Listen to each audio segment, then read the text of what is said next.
Hello, everyone.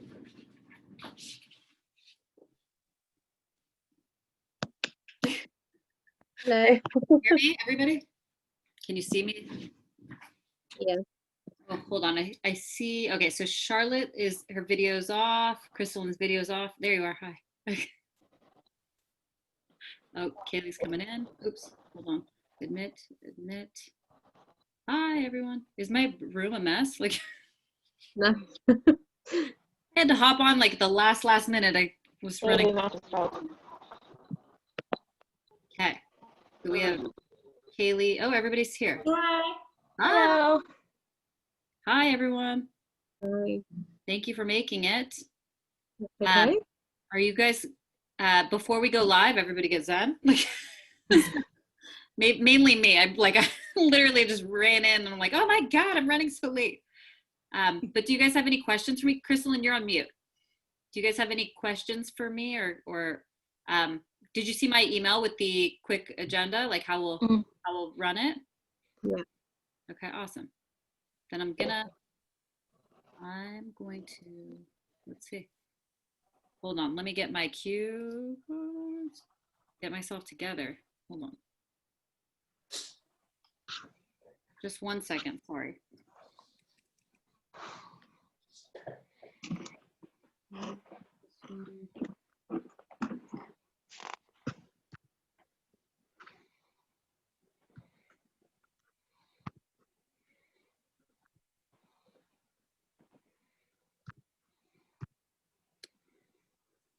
Okay, thanks for your patience. All right, you guys ready to go live?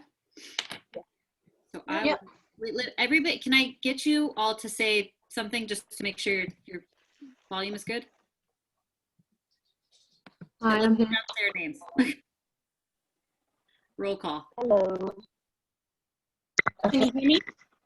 Okay, Crystalline, what's your favorite color? Crystal. Does anybody else hear spottiness? Yeah. I hear spottiness. Yeah. Like it sounds staticky. Do you want to hop off and hop back on maybe? Yeah.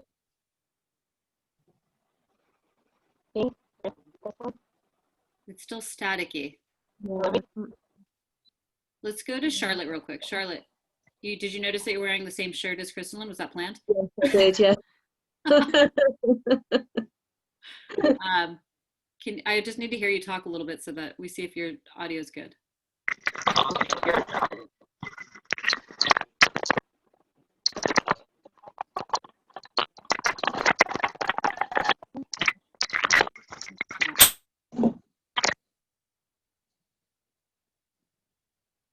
Okay. Allison. Hi, can you guys hear me? Allison? Can you hear me? Yep. All right, cool. Awesome. Kaylee, what'd you do this weekend? How long ago was weekend? It feels like long ago.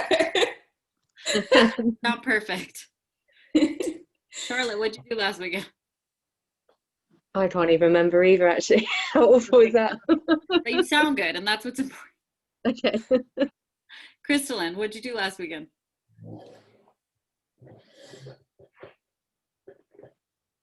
Uh-oh. We're having audio with... I can't hear Crystalline. Yeah, Crystalline, we can't hear you at all. It sounds like super staticky. I'm wondering if you want to hop off Zoom altogether and hop back on.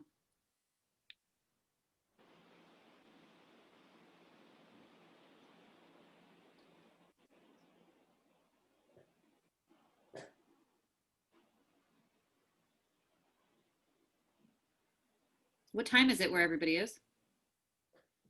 It's 7:30 at night for us. Oh, awesome. My boys have just gone to sleep like right now. It's 6:30 here. PM. PM. Yeah. It's 1:30 p.m. here. Oh, wow. Love that everybody's from somewhere else. Thanks for making it at these random times. No problem. All right, let's get Crystalline back in here. All right, Crystalline, we can see that you're on, but your camera's off. Okay, how about now? Okay, you sound a lot better. What'd you do last weekend? I hung out with my girls and my husband. And you sound great, and that's what counts. Perfect. All right, you guys ready to go live? Yeah. All right, and we're doing it.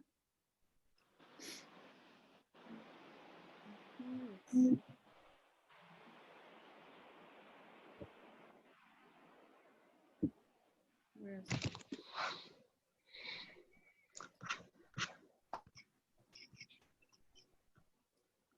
Just a minute. I'm logging on through the Facebook side now.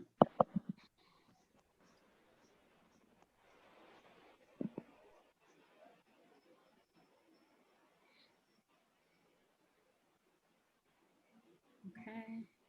Preparing live streaming video will be live in just a minute.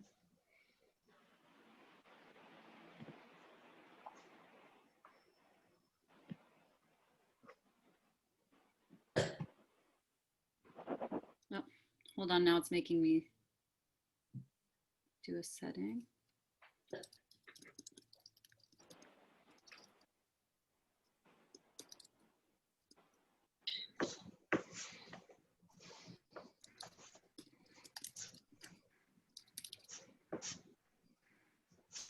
Okay, ready, y'all? Yep.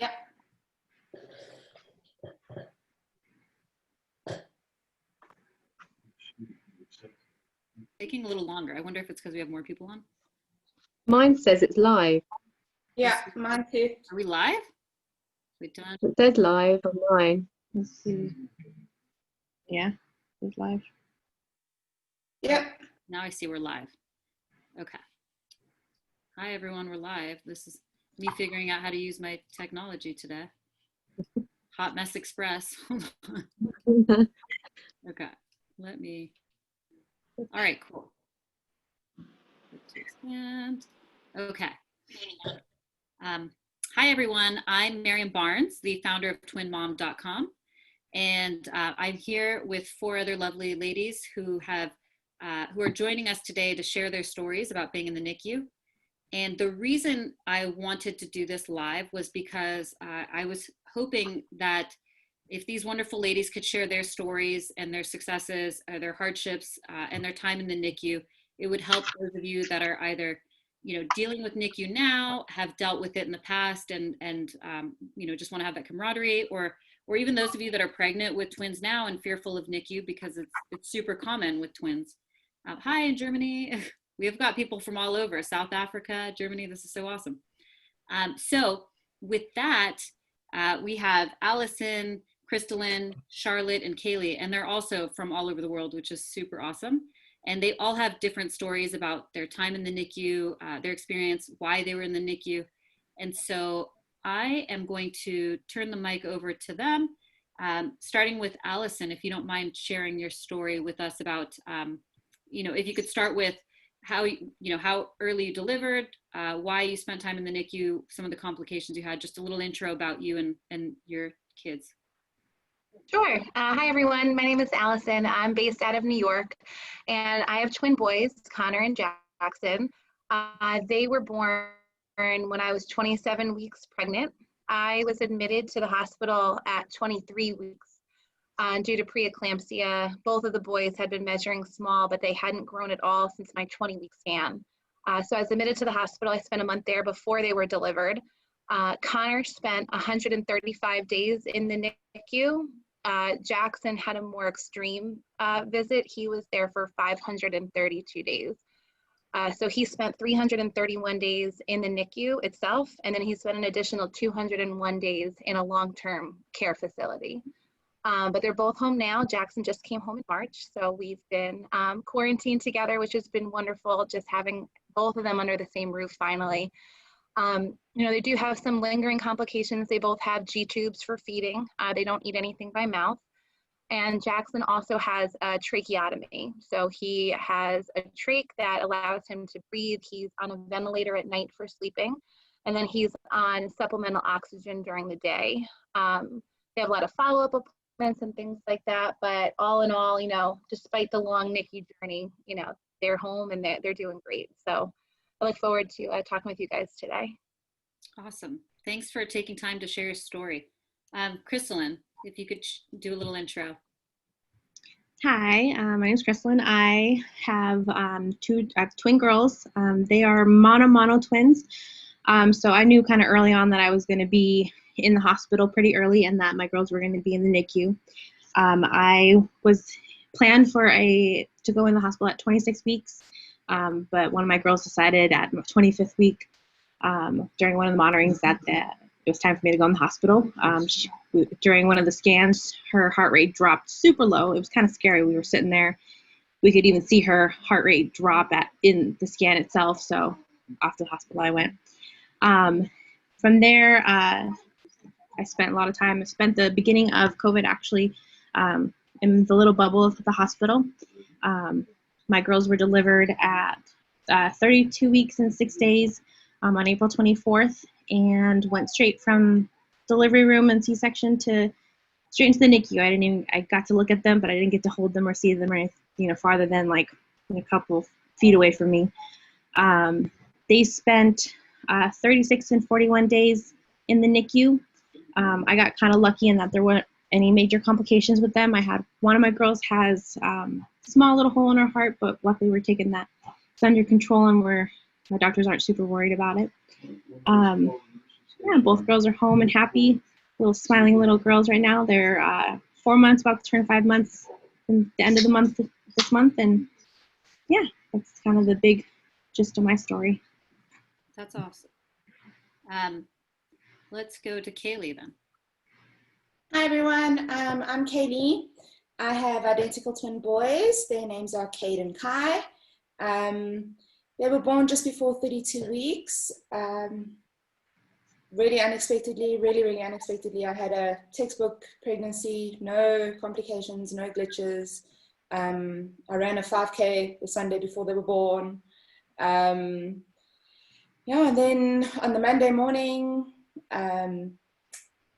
I had a little bit of bleeding, rushed off to the ER, and I was admitted. I spent that week in the hospital, and my gynae sent me home on the Thursday to be on bed rest until they come. The plan was 36 weeks all along, and the Friday morning my water broke, and then they came, 4:30. Similar to Crystalline, I also didn't get to hold them. They pretty much showed me the boys and then took them straight off to the NICU. They spent 32 and 34 days respectively. Also, no real huge complications, just growing basically. Them straight off to the NICU. They spent 32 and 34 days, respectively. Also, no real huge complications, just growing.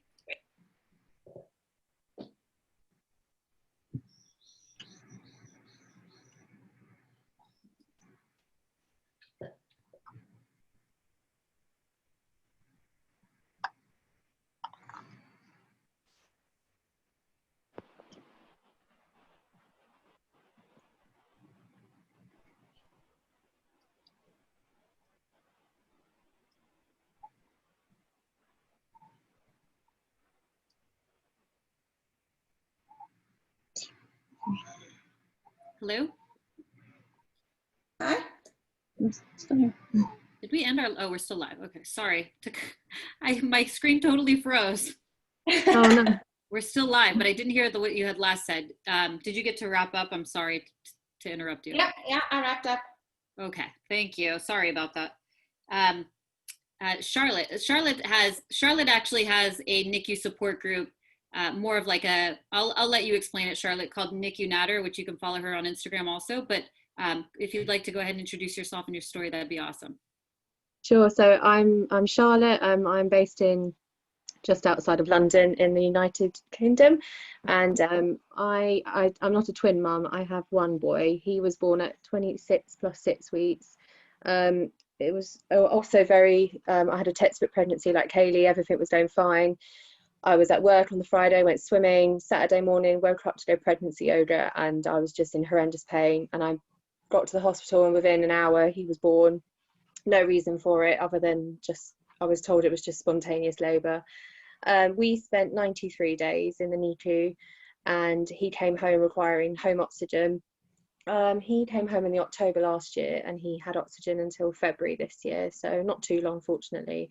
He's now over a year old, and as you say, I started a NICU support group, NICU Natter. I started that in May, and I did it during lockdown because we had to shield here during COVID, and it was a long 3.5 months of shielding. So I thought I needed to kind of do something to spend that time wisely, and created the page, and it's really taken off a lot bigger than I thought it would. So I think it's been needed by a lot of people, and I wish it's something that had been around when I was in the NICU. So yes, so people are welcome to come over to NICU Natter and join us as well, but I'm looking forward to hearing what everyone has to say tonight and speaking to other people too. Awesome. Thank you all for sharing your stories with us and just being open to it. And, you know, I'm grateful. This is a test for twinmom.com. I just think, you know, based on the feedback that I've heard from our audience about how this page has been supportive in so many different ways, I thought NICU is actually so common for twin parents. And I know, you know, my twins fortunately didn't have to go through the NICU, but I know that was a fear of mine the entire time I was pregnant, because the doctors prepare you for that very likely possibility. Sometimes, you know, your twins spend a day in the NICU, sometimes it's 4 days, sometimes it's, you know, weeks or months. And so conversations like this just kind of help, you know, people right now that are preparing for that. So again, this is a test just to see if we, you know, if we are actually able to make changes. And even if we get through to somebody who, just one person who needs to hear something that we get to say today, that's the goal. So what I'd like to do is go around and ask a few questions. And then, you know, if anybody who's watching has questions, I want to make sure we answer those questions. Curious on your end, ladies, do you see questions coming through on Facebook? Okay. I'm on Zoom, so I haven't seen any. I think that was my issue earlier. I was seeing people responding on Facebook, but I wasn't seeing you. So I think I have to figure out how to see their questions. Let me check this real quick, or just see. I can see their comments, but I can't see any. Okay. Questions or that yet. No, that's good. Then we might rely on you, Crystal. Okay. I think if I switch my view, I might disconnect us. So if you see questions come through, you might be the pseudo moderator. Gotcha. We're winging it. So Make it work. So my question to start is, what was the hardest part for you dealing with NICU time? We can start with you, Kristen. Okay. The hardest part for me, well, being that I was there during COVID, there was a lot more restrictions on us. So whereas my nurses would tell me that, you know, you could bring in anybody as long as you, like, I myself could have brought in anybody, could have brought, you know, my mom, my family, my, you know, my brother, all these people to meet the girls. During this time, we were only allowed ourselves. Me and my husband were the only ones allowed in, and we weren't even allowed to go in by ourselves. So it was a very, for us, it was a very, just kind of a lonely piece, because you'd go in there by yourselves and have to deal with, you know, seeing your baby just covered in wires, and, you know, all the different pieces of seeing your child, you know, being so tiny, and, you know, with doctors and everything, all by yourself, really. And then some of it was the uncertainty. You know, you didn't know if, when you left for the night, if something was going to happen overnight. You didn't know if a procedure that you're going to go through was going to be successful if you went home and went to bed. You know, just that uncertainty was really tough for me. Especially, you know, having two in there, you know, I had to try to split my focus on both while still, you know, trying to take care of myself, try to take care of my house, my home, life, and still try to feel like I was there for my girls. How much time did you get to spend at home versus the hospital? Like, what was that breakup of time? Once I got to my flow, I think, I haven't really done the math on it before. I spent, typically I'd get up at like 8, 9 o'clock in the morning.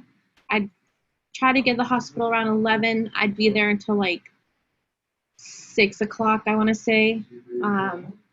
On a normal day where I didn't have anything else going on.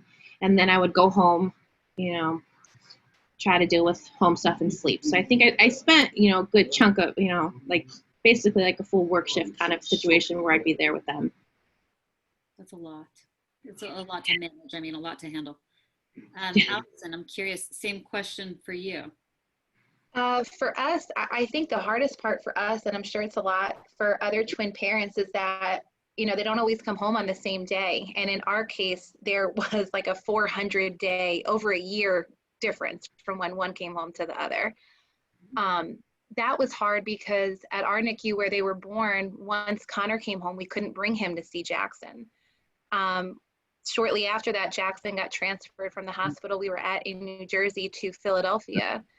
So I lived in Philadelphia at the Ronald McDonald House, and my husband lived in New Jersey with Connor, and we saw each other very rarely. Connor was getting services at home, and there were restrictions on visitors in Philadelphia during flu season. So the two of them were not together from January until July. They were apart for 7 months at one point for the longest time. That was really difficult because as a twin mom, like I never felt complete. I never felt whole having my kids in two different places. I spent my first Mother's Day, you know, waking up in Philadelphia and driving home to New Jersey so I could see both of them, but separately. That I think for me was just one of the hardest parts, was just the constant separation from each other and not feeling whole until Jackson came home, you know, just a few months ago. Oh, that's so hard. Mm-hmm. So then I guess that we could go around, and I just want to know, did everybody have that similar, I think all of these stories are unique. So as much as I wanted to avoid asking everybody the same question, it's going to be unavoidable. So Charlotte or Kaylee, either whoever hasn't answered, let's take I want to hear everybody's. Well, for me, I can totally relate to them not coming home on the same day, and we only had a 2-day difference. So I can't even imagine what Alison must have gone through with that. But that was tough for me. The difference that still to this day, my worst 2 days of parenting were those 2 days. Also because we couldn't take Cade back into the NICU after we had already taken him out. So that was a bit of a logistical nightmare, and he was inconsolable. And then something else that was really tough for me was breastfeeding. I really struggled with breastfeeding in the NICU. They really pushed, they really wanted to breastfeed, and it was hard. You know, I pumped a lot for just under a year in total, but the hardest part was the days in the NICU. And then here in South Africa, they have like restricted times. So there's 2 sessions during the day that you're not allowed into the NICU at all. And like people telling you that you can't see your children at certain times, that was also terrible for me. I hated that. So those are the things for me. That's a lot. And then Crystalline's the only one we haven't heard from, right? No, I spoke. Sorry, I'm like, I can't see you all the It's You're either good. I look at you or I look at Facebook. I'm having a tech mess here. You're good. And I saw a question on there. I can just write some couple questions out so we get to. Oh, awesome. Are there any like immediate ones we should answer? There's actually one that I think fits in with this perfect. Sherry kind of went through her story a little bit and then asked or mentioned, so I think I felt a disconnect with them at first, being in the NICU for so long. Once they came home, did anyone else feel that disconnect? I felt kind of lost at times. Well, that's a good question. Yeah. Was it hard to bond? Was it harder to bond because you're not with them around the clock? I felt like it was. You know, you could see them there, but you know, you couldn't take them home, and you couldn't learn, you know, their ins and outs until they came home. Which, you know, I feel like out of all of us, I had the earliest one, and that struggle was hard because they were a month old, and you know, I didn't know the personalities. I didn't know anything like that, and so I felt like I didn't know who these children were at first. I was like, I can definitely agree with that. Did you all have similar experience with like being able to bond? For sure. I think it's really difficult, you know, I mean, just to have to ask permission to hold your own child. It's just so unnatural, you know, it's so unnatural. And not only asking permission, then being terrified of holding your child for fear something could go wrong. You know, both of our kids were intubated for a long time, and several times when we pulled Jackson out, especially, the tube would dislodge and a swarm of people would come over to resuscitate him. You know, how can you bond with someone when you're terrified constantly? The early days were really tough. You know, the scary moments, the constantly like watching the monitors and all of that was really tough. But then even, you know, when Jackson came home in March, just adjusting to being like a mom of two for the first time, and they were a year and a half old.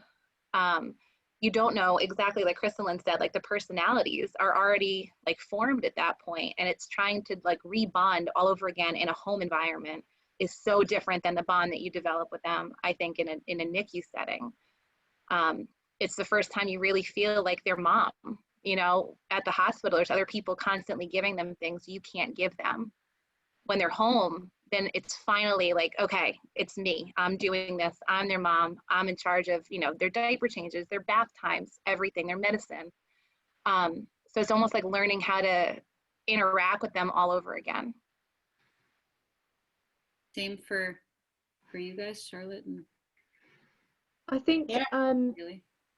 I think because I wasn't dividing my time between like twins, I only had one. I felt actually I was very fortunate. I got to spend a huge amount of time with him, and we at one point he got RSV, so he had a private room for a while, and it actually meant we had loads more time together because I didn't have to worry about expressing, like having a screen up in front of me. I didn't have to go to a special room to do it. I could just sit next to him. I could even pump whilst I was holding him, which I wasn't really able to do in the main room. So I was very fortunate, I'd say, that I got that space to have some bonding time with him, and I didn't have any other real responsibilities, so I spent all my day there. So I did have the opportunity to, but it's obviously so different when you bring them home, because like Alison was saying, you have to ask permission to hold them, you have to wait for certain times of the day to do cares. You can't just, you know, pick them up whenever you want to, especially for the first month or two, and that's hard. And then when you get home, it's suddenly, I felt like I was just constantly changing his nappy because I wanted to feel like I could just decide when I wanted to do that, even if you didn't need it. So I think I have maybe a very different experience because I didn't have two in the NICU at the same time. I can't even imagine what that must have been like for people. Or one in the NICU and one not in the NICU, right? Like all these dynamics are so different. Does anybody have other children also? Okay, I didn't think so. I wasn't sure. I just realized that right now, because that would be I'm sure there are a lot of people that deal with that, which is like a huge added component of like stretching your time. So then I'm curious, now this is more like a question I had thought about over time when we started to put this group together. Is there like a component of like PTSD that comes with like being a NICU? Like, are there things like that make you maybe think about not having another child, or just like, you know, all the things that come with like something traumatic you're dealing with, or has everybody just like gotten past NICU and like, oh, you know, thank God we're over that? Or I'm just curious what that's like. I can speak for us.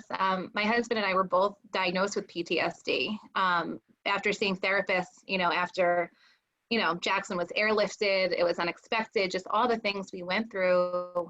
We were both separately diagnosed with PTSD from different psychologists, and continue to see therapists to this day to talk about what we've been through. And I think while you're in it, you kind of compartmentalize and you're so focused on your children that you're not thinking about how it's affecting you as a person.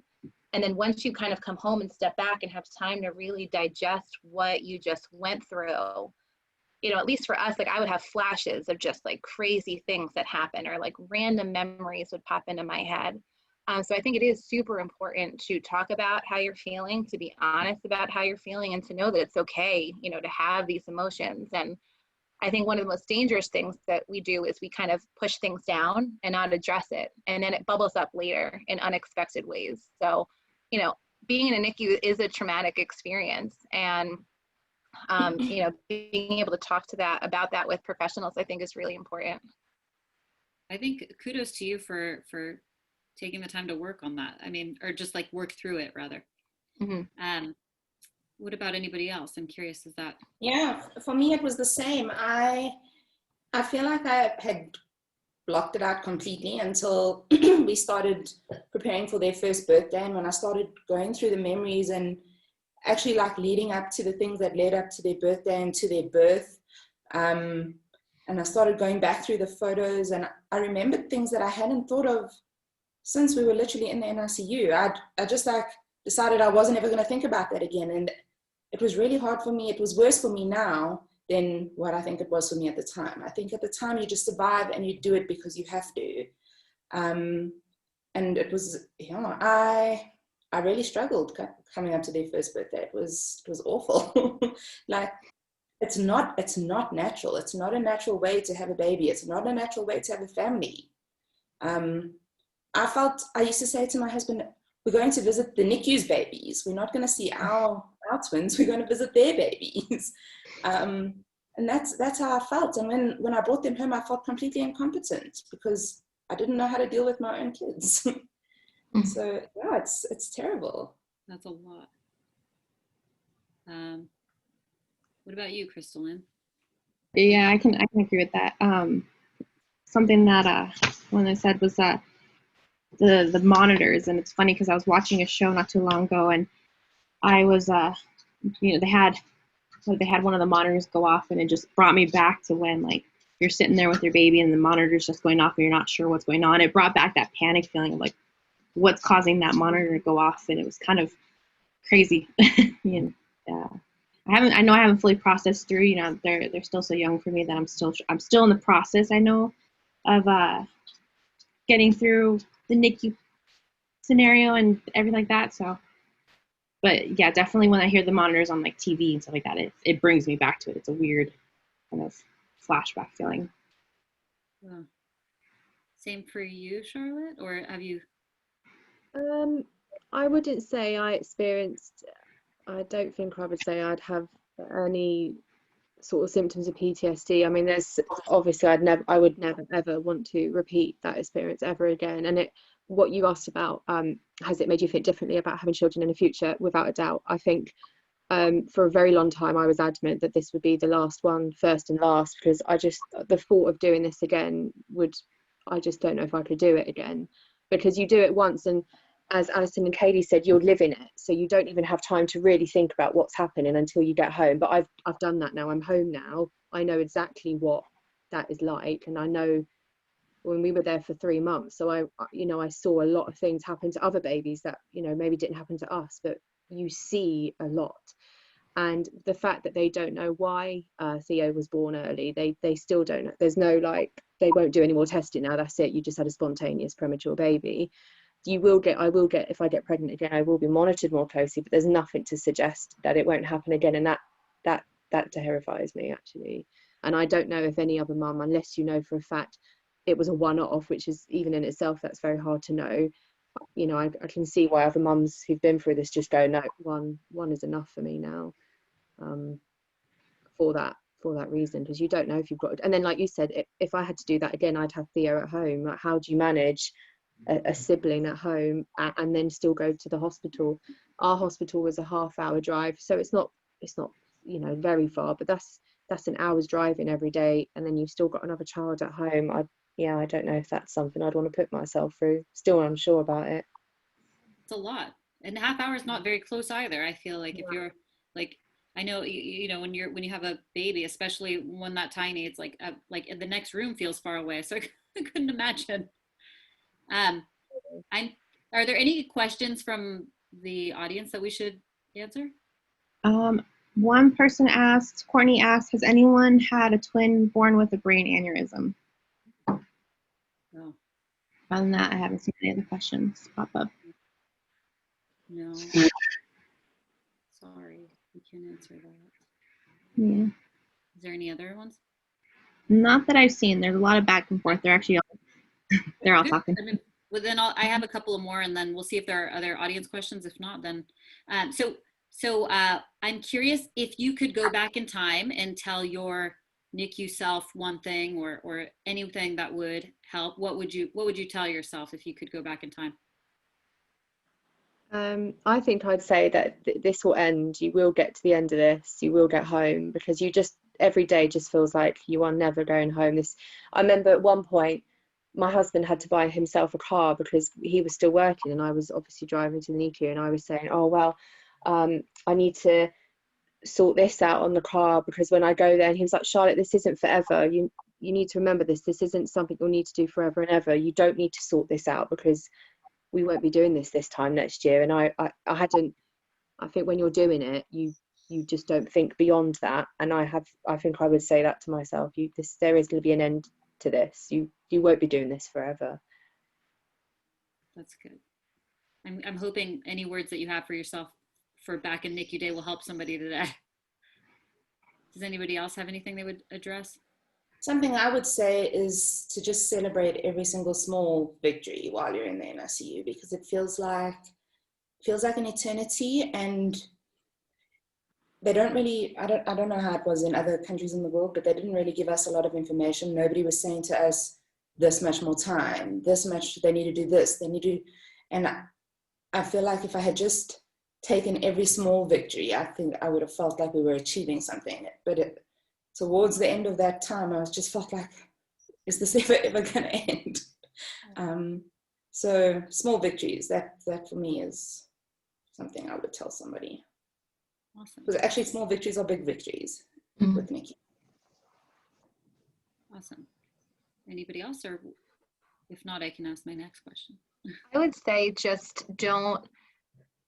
try not to spend all your time worrying, as impossible as that sounds. I feel like we were presented with so many different scenarios of things that could possibly go wrong, not only in that moment, but they were saying things like, you may notice this when they're a year or two old. So in the back of my head for years, I'm worried about things that ended up never even happening. And I wish that I had spent more time just holding them, singing to them, reading to them, and less time just playing through every possible scenario in my head of what could happen. Because there's no way to predict. You're not going to be able to change the outcome, but you are able to be their mom, and be there for them, and just spend that time with them, I think is so important. And I wish looking back, I had focused more on just that part of it and not all the potential bad outcomes that could have happened.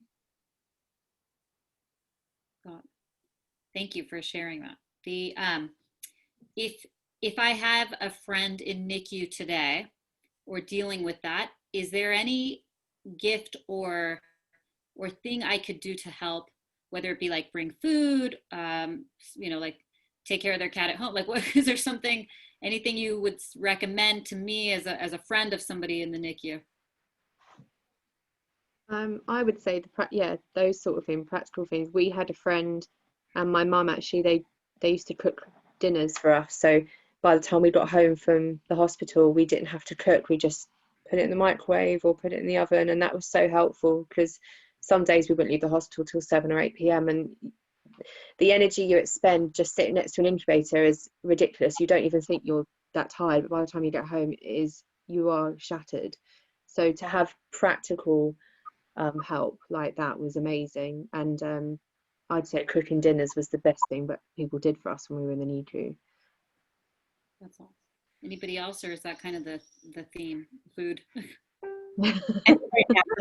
Also just reaching out, even if it's just by text to them, and just check in with them, check in on how they're doing, ask how, make them share what's going on, because I found that's what kind of saved my sanity, not being able to bring anybody with me. And I know that's kind of the standard right now with everything going on. I would like I have a friend currently in her daughter's in the NICU, and I'll just make a point to message her and just be like, hey, how's it going?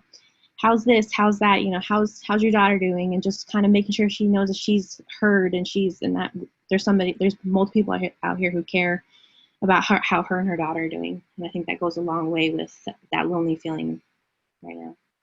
That's good. Good to know. I always feel like I'm bothering, like I'm always like, they have bigger things they're worrying about, like trying not to bother them. But I guess it does make sense to reach out if you're getting the sense that they could use an ear. Is there anybody else to add to that, or is that kind of the theme across the board? I think the other part of it too is just, listening and then just acting. I think like my friends before Jackson came home I was just talking about like, oh, we need to set up his room. I need to get all this stuff and blah, blah, blah. So without even asking, they just ordered the stuff for me off Amazon and had it sent to my house. That was like the nicest thing anyone could have done in that moment, because it took the burden off me to like have to think about one more thing in that moment, So the nicest things for me were when people, like, I would get home and there would just be food at the door. Like, I didn't have to think of what I needed. People would just do things. That made all the difference. So I think sometimes just, say, hey, I hope everything's okay. I dropped dinner off at your door. Call me if you need anything. That goes such a long way. So what I'm hearing is like, instead of saying like, hey, let me know if you need anything, just proactively do these things. Okay. Yeah, because I think sometimes it can sound a bit, I think it's meant in a nice way, but I think sometimes when you just say, oh, let me know if I can do anything, it's almost like a castaway comment rather than I'm actually going to help you. I really want to, so I'm going to just do this. I think it makes such a difference, because like Alison said, you don't have to then think, oh, I need to ask so-and-so to do this. I'm going to ask them. And who's going to ask someone to make them dinner like 3 nights a week? You just don't do that, do you? So to have someone just do it is like amazing. I think someone had asked me that, I would have been like, no, it's fine. I feel like I'm going to bother you by doing that. And I don't want to bother anybody else. So this is actually great info to hear. So I'm glad you're sharing this with me. So are there any other questions we should address, or sorry that I'm making you the moderator. That wasn't the plan. There's one question that did pop up from Jessica. It says, were any of you given a timeline of when your baby would leave the NICU just for it to constantly change? Does that scar you and color your future visits with the doctors? And how do you deal with it, if so? I guess my answer. You go, Charlotte. Was that asking about where so when was the baby coming home, meant to come home? Yeah, well, like, did the doctor tell you, okay, they're gonna come home next Thursday, and then when next Thursday came around, they're like, okay, no, next Friday. Yeah, we had that a lot. Indefinite. Yeah, so we had that a lot, and it was probably one of the hardest things that we went through. So we already knew from quite early on that Theo would come home on oxygen, and it was just about finding the right level of oxygen. Everything else, he was fortunately very well and healthy, just needed to grow a little bit. But the way it works in the NHS over here is that the consultants do a rotation, so almost on a weekly basis you're seeing a completely new consultant. And we were there for 3 months, and we only ever saw the same consultant maybe 2 or 3 times in that time. So you're getting a brand new consultant, and they had a totally different view to the one the week before, and they would quite often just say, I don't think he's ready now, or yes, we'll do it next week. And then the next one, actually, no, I don't think that's right. And it was so frustrating, and we ended up having quite a few meetings to say, how can your views be so different? He's either well to come home, or he's not well. I don't want to know if there's don't tell me if he's not well to come home and then say there's a date, because that to me means he's not well enough, and I'd be very worried about taking him home. So I would say that is probably one of the harder bits. We had the complete opposite of that. Nobody would give us a deadline at all. They needed to be completely off tube feeds, and they needed to be able to complete their feeds in a certain amount of time, and that was their deadline. And every time we'd ask somebody, how much longer, what do you think, basically their answer to us would be, when is their actual due date? And if we're nowhere near their due date, don't ask that question. So nobody would give us any information. That was very frustrating. I had a similar experience as you, Kaylee, where they wouldn't give me any kind of indication.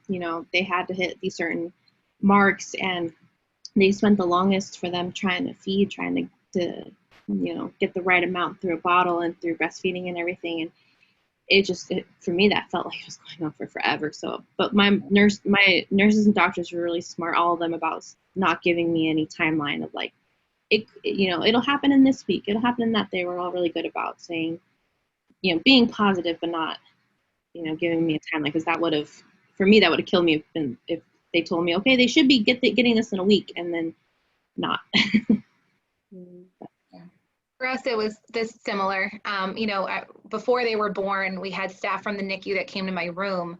And that was one of the first things we asked, like, what are we looking at? You know, are we looking at a couple weeks, a couple months?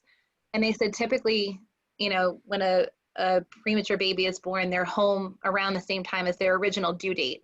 So in our head, you know, they were born in September. They're going to be actually 2 in a couple of days. They're born in September. Their due date was in December. So we're like, all right, we're looking at a couple months here and then we'll be home.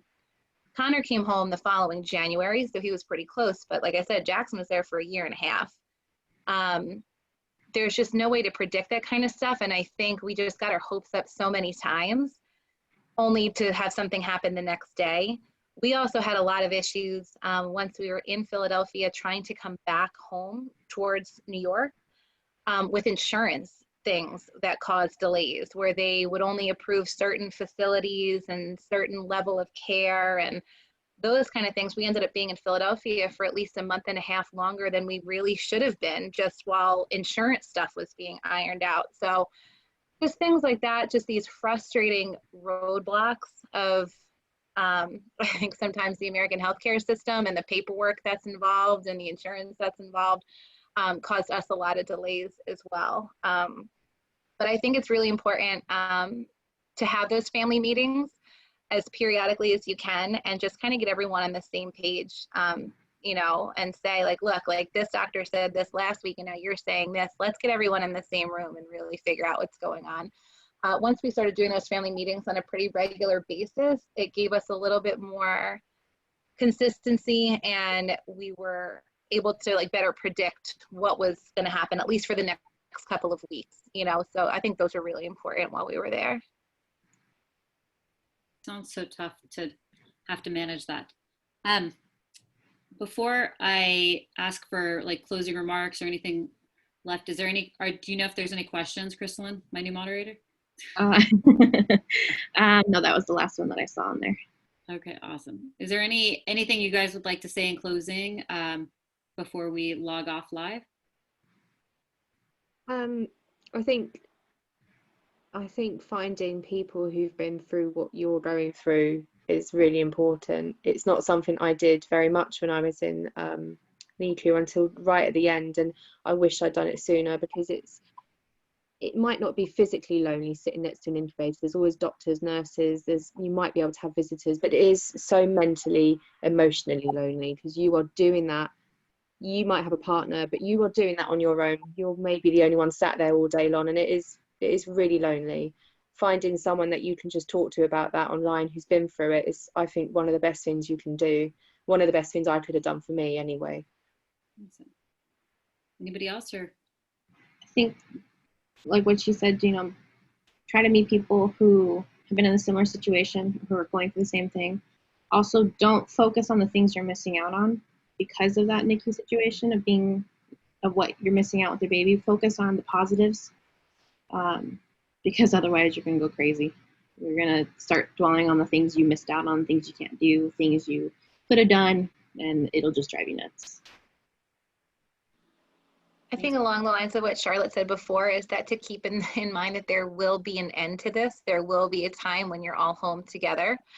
And I think it is really important for self-care, you know, and mental health. I think that's a really big component of being a NICU parent, is making sure you take the time to take care of yourself and to talk about what you're going through with professionals and with other people who have been through what you've been through, who can really understand, you know, what it is that you're talking about.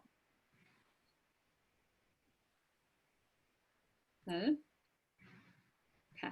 Thank you so much for your time, ladies. I did see a couple of comments coming in, people thanking you for sharing your stories. So I know that there's extended gratitude beyond just my personal gratitude. And thank you for being the new moderator, Crystalline. You're hired. I'll figure out how to use tech one day. But in the meantime, I'm going to go ahead and log off Facebook and say thanks to our audience. And for those of you that are checked out late, there will be a recording of this on the website, so you can watch it. You can watch parts of it. You can share it, and we'll log on live another time. Bye, Facebook. Bye. Bye. Wait, you guys can stay on for a sec. I think we're not live anymore, right? Tell me No, more. it doesn't. Like, tell me we're not live anymore. right? Does everybody confirm we're not live anymore? Awesome. Mine doesn't say anymore. Okay. Thank you, ladies, for your time. Sorry about the mix-up early on. Apparently I can't figure out how to see Facebook and our Zoom call at the same time. So that's why I couldn't see who was talking. I was like, who hasn't talked yet? And thank you, Chrislyn, for moderating the questions. I did see, we did get a lot of good action, but I know what will happen over the course of the days, you'll see the numbers of views go up and you'll see that people are checking out our video. But I genuinely appreciate your time and being so transparent with your stories. If you have feedback for me for this in the future, I welcome it, whether it be now or over email. And I guess that's all. Yeah. Thank you. It's nice to do it. This is great. Thank you. Thank you. Thank you for having us. Thank Yeah. you. I'll follow up with an email. Thank you guys so much. Sounds good. Okay. Bye, guys. Bye. Bye.